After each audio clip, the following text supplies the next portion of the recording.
দেশকে রক্ষা করেছেন। আজকে সেই নেত্রীকে রাজনৈতিক প্রতিহিংসার কারণে মিথ্যা বানোয়াট মামলা দিয়ে তাকে হত্যা করার উদ্দেশ্যে আটকে রেখে মারতে চাই এই ফ্যাসিবাদী সরকার। তার একমাত্র উদ্দেশ্যই হচ্ছে দেশকে পরাধীনতার দিকে ঠেলে দেওয়া। আপনারা জানেন ইতিমধ্যে এদেশের পাঠ্য পরিকল্পনা জাতিকে একটি মূর্খ জাতিতে পরিণত করার উদ্দেশ্যে করেছে।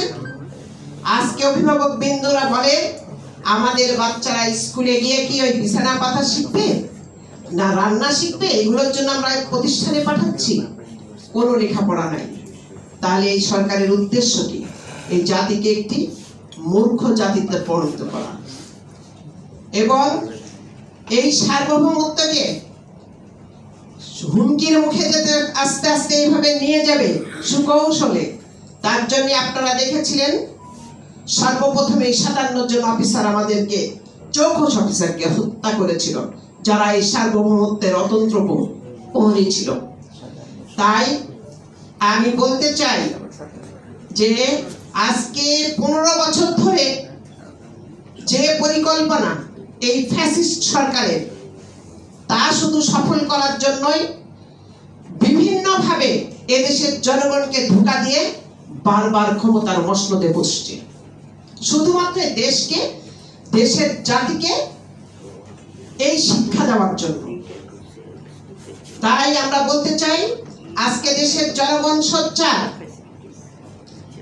শুধুমাত্র আমাদেরকে সিদ্ধান্ত নিতে হবে, এই সরকারকে হটানোর সিদ্ধান্ত।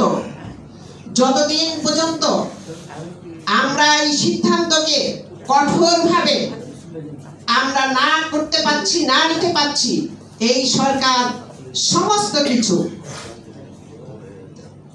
পাশের দেশের সাথে তার সে যে সম্পর্ক, আমি সেটা উচ্চারণ করলাম না, আপনারা সবাই জানেন, সবকিছু সে দিয়ে দিতে প্রস্তুত, শুধু ক্ষমতার মসনদে বসে থাকার লক্ষ্যে।